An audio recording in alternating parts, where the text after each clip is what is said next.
Well, good morning, Coach. First off, I want to thank you for the opportunity to do this web clinic with you and share to many others around the country.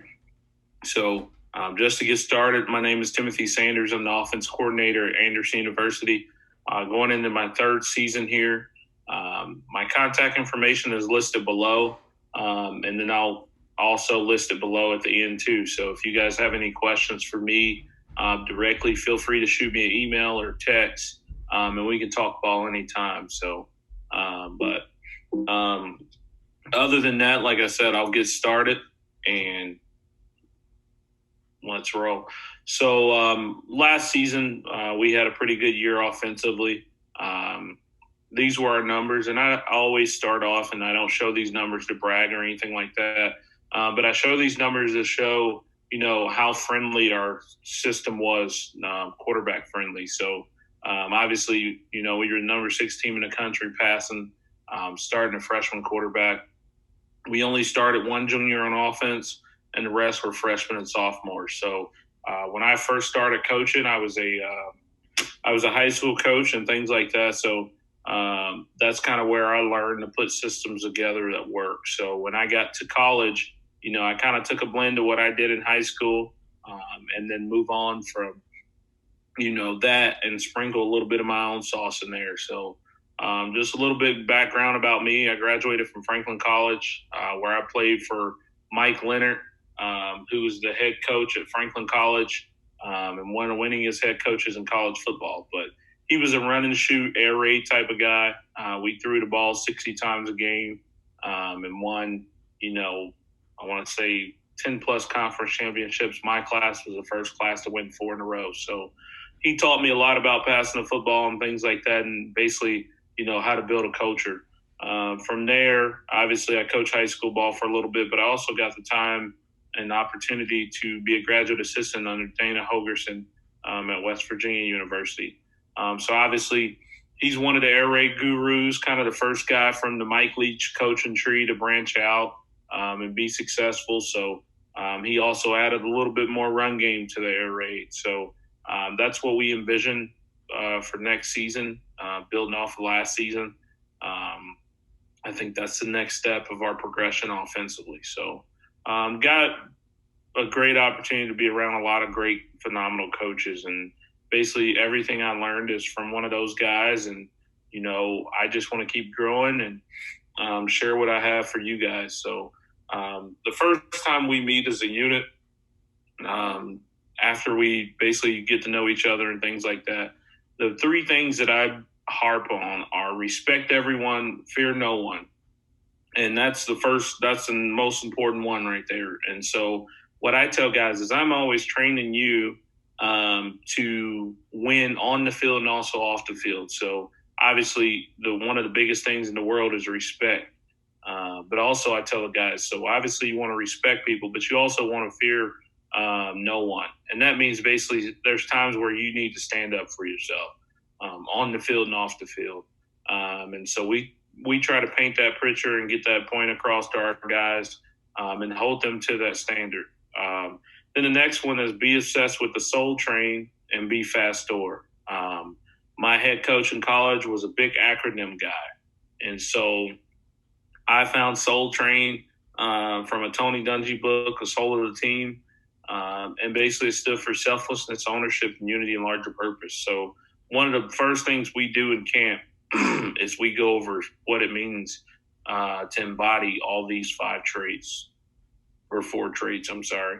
And with those traits, basically we break them down and we give guys examples of, what does it mean to be selfless to you? Well, I think the biggest thing is, putting your own goals aside for the greater good of the unit. And so, yeah, you want to be an all-conference receiver, but for us, we want you to be an all-conference receiver as well, but there may be games to where we may not, come your way for whatever reason. You still have to be, upbeat and be a team player. Ownership. Ownership for us, goes both ways. Obviously, it starts with me as offense coordinator. Whatever product I put on the field, I have to own it and take extreme ownership of whatever that product is. And then I think that feeds through our assistant coaches and feeds to our players. they have to own their role, whatever that role is. So for our O-line coach, his role in our program is make sure the quarterback stays upright the entire game, make sure we can run the ball for 4 yards of carry, and then, make sure whatever run game we're putting in works. Other than that, I don't need our O-line coach to come to me and talk about what pass plays we should be running and things like that. And I think the reason why we were so successful is because we did a good job as a staff at owning our role. And then as players, one of the hardest things is coming in as a freshman when you were the guy in high school and we're asking you to go play scout team or we're asking you to go play special teams. You have to be okay owning that role and whatever we deem that role is for you. Then Unity, I always use the O-line for Unity. Our O-line coach does a tremendous job of setting that example for them. Obviously, when you're going to drop back 40 and 50 times a game, they have to be on one accord and have to always work together. And he does a good job of preparing them for that. And then larger purpose. So larger purpose for us, we've kind of broke it down into 3 traits. So or 3 different entities. So we picked one word, and our one word last year was growth. And so growth for us, what did it mean? Well, from a program standpoint, Anderson University has not been the standard. And so we wanted to grow for the community and show them that, hey, we're changing this program. And then we wanted to grow for each other.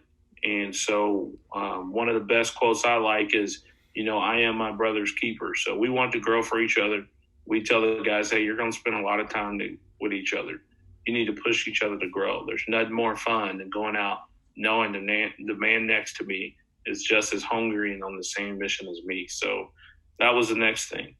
And the last thing is we want to grow for ourselves. And it's kind of going back to the one before. If you're going to invest this much time into something, you want to make sure you're getting out of it what you put in, if not more. So when you look back on our season, obviously in the win column, we didn't do as what we wanted to, but it was more games than they had won in the past 12 years. Offensively, we broke records that hadn't been broken in 20 years. And then obviously, being ranked top 10 in the nation in statistical categories, that's obviously, showing growth. And with a lot of those guys returning, we should be able to improve upon that. Then moving on to Be Fast Door. That was by Coach Leonard, my college coach. His biggest rules were Be Fast Door, embody it, live by it. And so they stood for be early, play hard and smart, and treat others right. So obviously the play hard and smart part, he spent a lot of time on. And he would say, I love that guys run to the football and things like that. We want you to run to the football and make tackles and things like that. But, after that, we don't need any talking.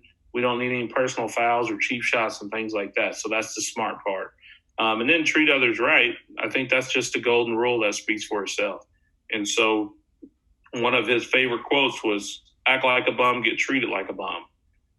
Not necessarily by me or by him. But maybe if you go out in the world and you act like a bum, somebody may treat you like a bum. But then he would say, act like a man, get treated like a man. And there's not one negative thing I can say about that man. And that's, one of the biggest acronyms that stuck with me till this day. So then getting into scheme-wise, we always tell our guys we want to be fast and physical. I know the air raid, guys always say, oh, well, these guys don't like to run the ball and things like that. Well, the first thing we want to do is establish a physical punish and run game, and then kind of counter that with a lethal pass and attack. So for us, our pass game, I would say 90% of it is built to where it doesn't really matter what coverage you're running. We're going to be good at what we do. And then we say we want to do all those things while having uncommon swagger. Uncommon swagger to us is not, hey, check out my visor, check out my new cleats and things like that. Uncommon swagger is kind of that Bruce Lee mentality. We're going to kill you by 1,000 cuts, and 1,000 cuts in the same spot. So Bruce Lee would say, I don't fear the man that knows 10,000 kicks. I fear the man that's practiced that one kick 10,000 times. So that's our mentality. We don't run too many pass plays. I think we run about 10 pass plays, maybe 12, including a couple tags and things like that. But we pretty much keep it simple. We don't deviate a lot in formations and things like that. We run a 3-day install, and we want to kill teams with tempo. So, moving on to the next slide. So, for us, how do we break down tempo? So, there's really about 3 different tempos that we kind of focus on and build our game plan around. So, the first one is called NASCAR. So, what NASCAR is basically, NASCAR is essentially our 4-minute offense. We don't tell the kids, hey, we're going 4-minute offense, because I think for them it says, oh, well, we can choke it down. Like, hey, we can start being passive and things like that. So we, instead of saying, hey, we're going to go 4-minute, we say, hey, we're going to go NASCAR. They know in NASCAR we're going to sub, personnel, be in and out of 10 and 11 personnel. We're going to use motions, and then we may play with the cadence a little bit. In NASCAR, we may go on 2. We may go on first sound and things like that still, just to keep the defense on their heels. But the goal is for our guys to know, or for me to know, hey, we're going to chew this clock a little bit, but our guys just know it is, hey, Coach Sanders, why is he getting the play in so late? Or, hey, I need to be ready and my antennas need to go up because we may go on 2 here, or go freeze. My favorite thing about NASCAR is, red plays. So when we go game plan, 90% of our pass game is built to where it doesn't matter what the defense is doing. We're going to run our plays and we're going to be good at them. The other 10% is, okay, well, they have to be in cover 2 for us to call this. They have to be in cover 3 for us to call this. So when we know that, we put that in as a red play. And it's the same for the run. When our O-line coach walks in on Monday and he sits down, the first thing I ask him, okay, what are our green plays and what are our red plays in the run game? He'll say, hey, we can run inside zone till the cows come home. But we can't get mid zone going, unless the 3 technique is away from the back. Okay, so when do they set the 3 technique away from the back? Well, they did a good job of, making that water murky. I don't have a good feel for it. So that to me says, okay, well, now I can tag it with an RPO to make it work, or to tag it with an RPO to make it work in regards to green play, or I can just make it a red play. So more times than not, we make it a red play. So now we know when we call mid-zone, we're going to go freeze. So we're going to line up, ready, set, go. Ready, set, go. And there's no play. And so then I'm going to say, okay, well, 3 technique is where he needs to be. Let's call mid-zone. Boom, we're off and running. And that's how we get our red plays to become green plays. So the next one is Daytona. Daytona is probably, what we live out of, the vast majority of the game. And like I said, it just says fast there. So fast to us is not, hey, we want to snap the ball every 25 seconds. It's more of, hey, our quarterback is going to have a sense of urgency. I'm going to create that sense of urgency during camp and during practice with him so he knows. But at the same time, we're not going to put a time limit on it because we don't want to go too fast. We want to go at the pace our quarterback sets, because obviously if he's not ready to go, there's no reason to snap the ball. So with that, we're only changing formations. So we'll go from, ace, which is 2x2 to 3x1, and things like that, maybe bouncing empty every now and then, but we're not changing personnel. So we can't get an 11 personnel during the middle of Daytona. If we go to 11 personnel, then we're choking it back down, or we're starting to drive with 11 personnel and staying in it. So we're only changing formations. That's kind of like our 2-minute plan. And then we go Talladega. Talladega for us is probably our kids' favorite. So that's warp speed, exactly how it sounds. We want to go humanly fast as possible. So in order to go fast as possible, what do? Well, we pick about 4 or 5 plays that we really want to get good at. So that may be inside zone. That may be 4 verticals, with 2 quick games and another drop back game, maybe shallow. And those are never really going to change once we find out what our identity is going to be for that season. And we're going to get in whatever formation we like. So, if that week we're playing a team and we like how they line up to 3-by-1, we're just going to line up in 3-by-1 and we're going to roll with our Talladega plays. So at times those could be one-word plays and things like that, but we're trying to go fast. Another week it may be, hey, we really like how they line up in 2-by-2, and so this week, hey, we're only going to run, boa, cobra, and snake this week, and it's all going to be out of 2-by-2. So the only thing I'm saying from the sideline is snake, snake, snake, and our guys know, oh, snake, well, 2-by-2, boom, let's roll. And, a lot of times we also add in there that the quarterback's going to go on first sound. So he's not going to the line saying ready, set, go. He's just going ready, and we're rolling to try to get it fast as possible. So getting into some concepts here. So the first concept that I'll talk about is stick. And stick for us is a play we mainly ran to the right last year just because we always, liked the guy. We felt good about the guy that we had on the right side mainly. And then also the quarterback just got in rhythm with running it that way. So what we do is we tag who we wants to run the stick. So on this side, obviously it takes 3 to make it work. So the way we run it is obviously this guy has a mandatory outside release on the go. The slot has a hitch, and he's running through the inside shoulder of the edge defender. So that may be a Will, it may be a nickel Sam, but he's running through his inside shoulder. I know a lot of guys still run to the inside hip and work out, but for us, we want to run to his inside shoulder to put him in a bind a little bit faster. And all we're telling the back is run a swing.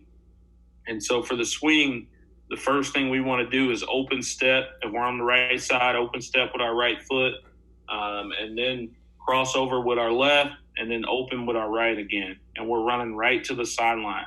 And what we tell this guy is, hey, we don't want to throw you forward until the quarterback throws you forward, because we really want to create separation with this Willie right here. Every now and then they'll start punching the mic. So what we'll do is we can switch up the read. If we get in the game and, they're doing a good job of punching this mic and this stick is not open, what we'll tell the quarterback is, hey, instead of reading the stick first, just read the mic. If the mic punches, now we got to win on this backside slant. So this concept over here is on the backside of all our quick game, and we call it blade. And so he's running through this inside shoulder of the edge defender, so the nickel Sam or the wheel, and then he's just going to run a 5 to 6 yard in. And so what we hope happen is, when we go left, middle, right, short from a quarterback standpoint, when he walks to the line and he scans, he sees, oh, man, if it's soft coverage over here, I'm going to work this side. If it's press coverage, I'm probably going to come over here and work this side. What we hope is if it's soft coverage, he's going to give us that 5 yard in. We just have to worry about this guy. So long as our guy runs his 3-step slant and runs through his inside shoulder, we should be good with putting this guy in a bind. So here to get to some cut-ups. So here, obviously, we're in NASCAR right here. Quarterback does a good job of obviously getting a cadence. He just called the cadence right there. You can see me signaling right here. So we're calling the stick, really trying to work this guy. He flips the back. So now we got the 3-step in right here and the 5 yard in right here. And he could look at this side, but obviously, right here, he's going to go to this side. For whatever reason, he felt good about it. So really, this guy right here, if he's not getting out, if he wants to play both of them, we're running through his inside shoulder, sitting down. So he does a good job of sitting down right there, and all we're doing is noosing up the field. So that's a completion. 5 to 6 yard gain. So for us, if we feel like we can run that consistently, we're going to do it. So here again, at the top of the screen, really working this guy. If I'm looking left middle right short, left middle right deep, I can throw, backside right here, but at the same time, he wants to work the front side. Ideally, we want to go under him, but if that backer is going to run that fast with a sense of urgency to get to the running back, all we're going to do is slip him. Get to your landmark as fast as possible. And he does a good job of catching that completion, noosing up the field. So now we're at about 2nd and 1 or 3rd and 1, and now we can just run the football. So right here, obviously, we got press man right here. Ideally, this is a pre-snap read. So what we tell him is when you scan, so we know we got Blade on this side. It doesn't look too good. Oh, we got press. He's running a go ball. So the first thing we do after we say, okay, we got press, we want to throw the go ball, is we look at the safety. Where is that safety at? If that safety is on the hash or inside the hash, we're going to throw that go ball. But this safety is off the hash. We don't want to risk it. And we are very strict on that. So obviously, if the play was flipped and this guy was the deep safety, with him being inside the hash, he's probably going to get the go ball. So right here, obviously, you see we're still reading stick to back. Our back does a tremendous job right here. The mic is starting to punch. So like I said, we could say, okay, now I'm telling this kid, hey, you got to win on the backside slant. If he can't win on the backside slant, then we'll have to change our concept on the backside to make it work. But ideally, even if the mic punches, if this guy runs his swing route right, we should still be good because he's not coming forward until the quarterback throws him forward, which does a good job of creating that separation that we need to just go get 4 or 5 yards. So then here, obviously same team, same look. And all we're doing, they're punching the mic, but they can't get out there fast enough. So we do a good job of just ripping it out there. We're going to throw the swing until the defense takes it away. And we tell our running back, hey, if we're throwing you that swing at the line of scrimmage, you got to at least go get 4 yards, but you should be able to make somebody miss in the open field.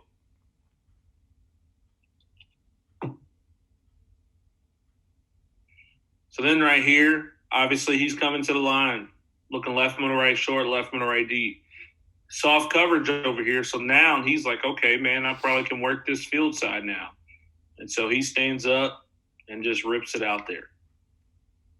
They do a decent job over here playing cover 2.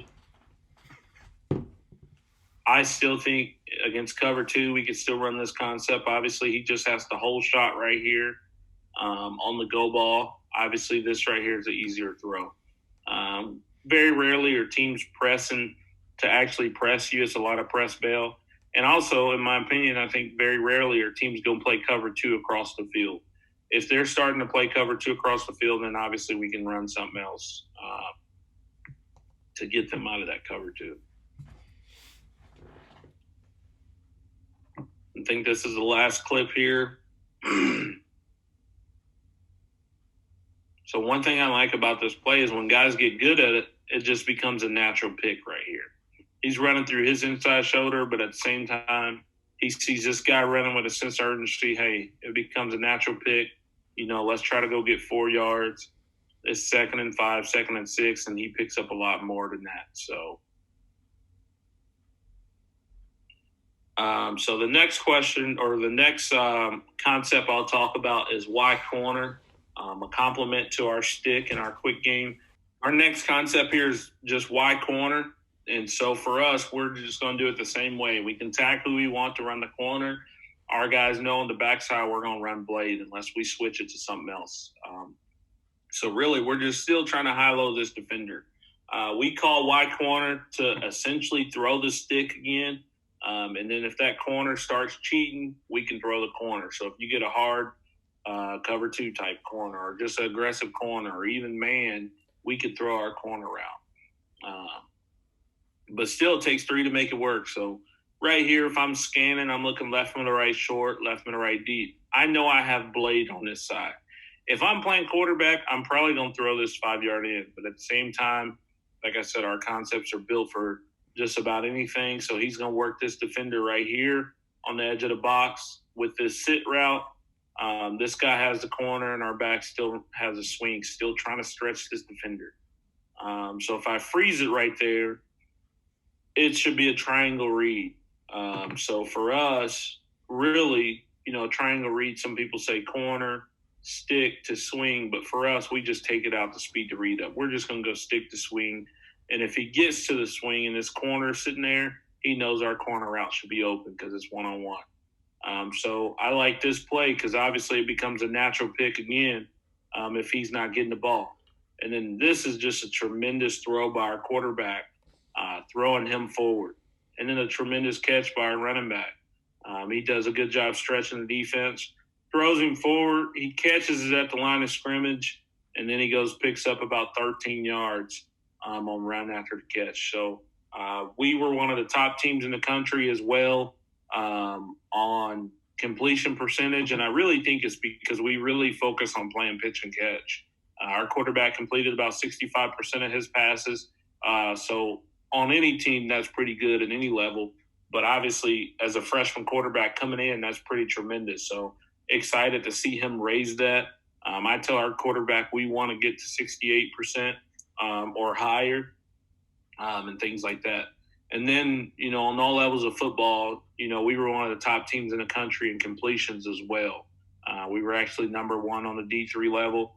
And then I think if you include the NAIAs and, D1s and D2s, I think we were still top 5. So can't say enough about this kid. He does a tremendous job of just finding completions. So right here, still the same concept at the top, really working this defender. So if he's not going to run out there aggressively, we're going to throw that ball. And we're going to keep throwing that ball, like I said, until they take it away. So if they never take it away, we're going to keep throwing it. And I think one thing that I need to do a better job of, as a coordinator is being disciplined in that. There was 2 games this year, that last clip and then this clip right here, where I kind of got away from our mentality with believing in beauty and simplicity. But right here, I put this clip on here just to show, hey, it's not always, dandy. Our kids don't always do it right. So here we're in a condensed formation, still working the same thing. But if you watch our back here, he doesn't stay down the line of scrimmage. We want him to stretch this out to the numbers. We want him to stretch this swing all the way out here. He catches this ball, he cuts it up right away. This guy makes the tackle. Now, do we still go get a quick 5 yards on 1st and 10, 5 or 6 yards? Yes. But beauty and simplicity, if he catches this ball out here where he's supposed to, he can run past this guy, maybe run past this next guy right here. And so that's just beauty in the details. So obviously in film, I'm going to sit there and, talk to him about that to make sure he understands, hey, man, we got to stay detailed in what we're doing.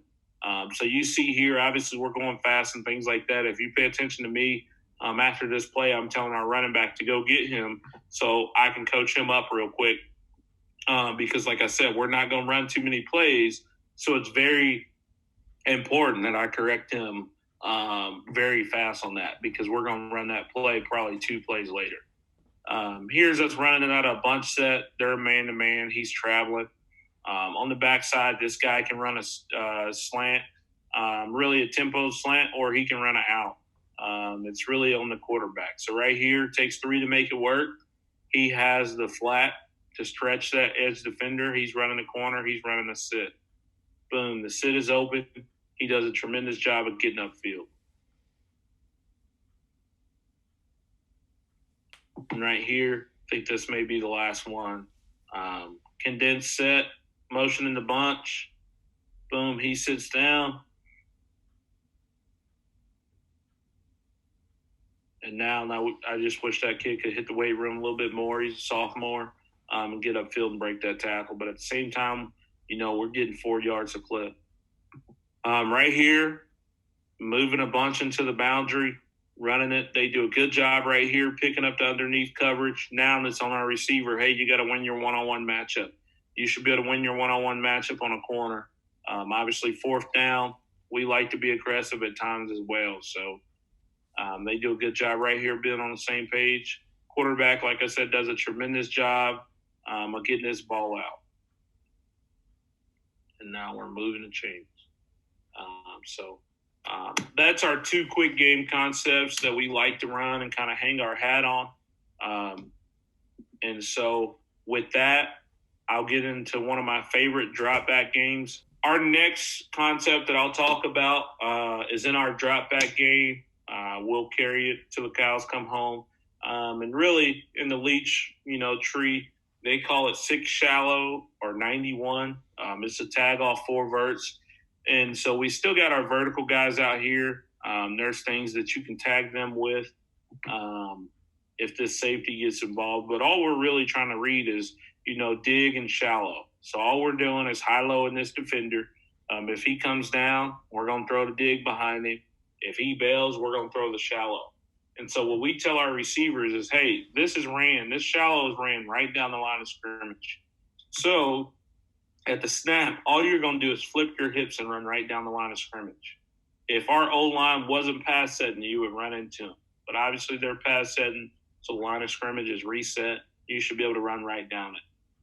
We don't want you to run into a backer. If a backer starts digging you out at the line of scrimmage, that means we need to call or throw the dig or call something else. So we don't really have any problems with the backer digging us out. So obviously that's what you're going to see here. Then this guy, he's running his dig. He has the option to sit down in the curl window or keep moving across. So the most important thing that his job is you're not getting the ball first.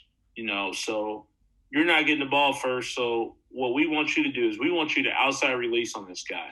It's a mandatory outside release until you get to the numbers. If you get to the numbers and he's still bailing outside, well, you have him wide enough to where you can slip him and run under him and run your dig. But the reason why we want you to outside release on this guy is because we want to make sure his back gets turned so he can't see the shallow coming.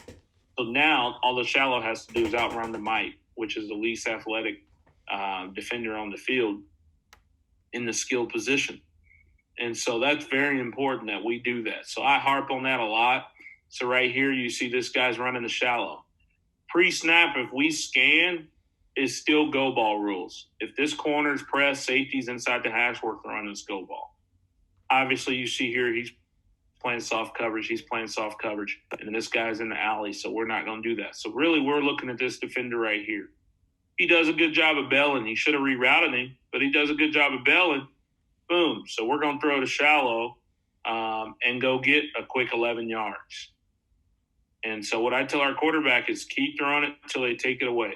So obviously you see that same drive. I think we called it one more time, and in this same drive, this guy is probably getting chewed out saying, hey, man, you can't let them – you can't keep letting them do that. And so obviously right here, you see he tries to play both. We tell our quarterback, I don't care if it's a post, I don't care what we're calling. If your defender's feet are stuck in the mud, we want to always throw behind him. We want to be aggressive in that sense. These guys know on the outside, hey, man, if these guys are going to bail like this, we're just going to fall out of it and kind of be checkdowns for the quarterback. Excuse me.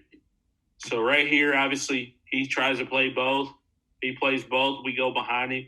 Our receiver does a good job of tempo on this route.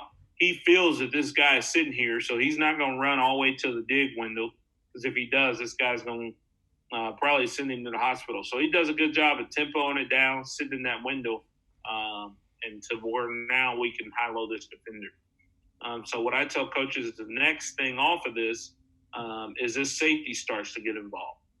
They're playing some type of match quarter system, and this safety sees him sit right here, and he's just going to drive on that. So the next thing we'll do is we'll say, okay, now this guy's one-on-one. He doesn't have any help over top. What can we do? Well, we'll just tag him on the post and tell our quarterback, hey, if this safety drives on that dig, throw the post as one-on-one. Obviously, football is about winning your one-on-one matchups, and that's all we're trying to create is one-on-one matchups. And our guys know if it's one-on-one, you have to win. So after we run out of 2x2, we'll come back and run out of 3x1. Probably the simplest concept there is. And it's really, hey, everybody run deep. If nobody's open deep, throw the shallow. And that's kind of how we teach it. Obviously, after we get going, we'll tell this guy, hey, all you do is run to the opposite hash at 16 yards. If you feel like you're open before you get there, sit down. Same thing with this guy. Hey, you're running in the alley. But if this safety goes over top and you feel like you're open, if you sit down or you bend it inside the grass, do that. Don't run to get covered. This guy's just running deep. If it's press, safety's on the hash, he's probably going to get the ball. So that's what you see here. So obviously this is another good answer for blitz. So obviously you see they're bringing the house right here. Tendency that they had on third and medium, third long. So obviously we're running deep, but we're throwing the shallow. Nothing better for a quarterback than to throw a 1 yard pass after the line of scrimmage and go get 20 plus yards. Receiver does a tremendous job of running, keeping his feet moving after the catch. Right here, obviously, same thing. Everybody run deep. If you're open, sit down. Nobody's open. Boom. Drop it off to him. Let him go get a quick 40 yards. So I think this may be the last one right here. They do a tremendous job right here rolling the coverage, but I think it goes back to, hey, our guys run these same plays over and over and over. And right here, I would love for our quarterback to throw it to this guy because it's like, hey, man, he did a good job. On paper, he's supposed to run right down this alley, but he has the option, if this safety rolls, to bend it to the middle of the field. But our quarterback has been drilled over and over and over to throw the shallow. Hey, it's a 1 yard pass. Let's be efficient. He does a good job. And now, I can tell him when he comes to the sideline, hey, great job throwing that shallow. Next time I call, early shallow, be waiting for that safety to roll over top and us try to hit him in the seam. So peek at that, but obviously don't get away from getting completions because obviously you see right there our guys can run. So those are a couple concepts that we run, a couple staples in our offense that we really try to get good at. So with that, again, Coach, I appreciate the opportunity. I appreciate this platform that you've given me to share a little bit about what I know and how we do things in the air raid. So here's my contact information for the coaches that'll watch this at some point. Feel free to reach out, man. I'm always open to talking ball. There's stuff that obviously I need to learn and get better at. And if you feel like you can learn something from me, feel free to reach out. So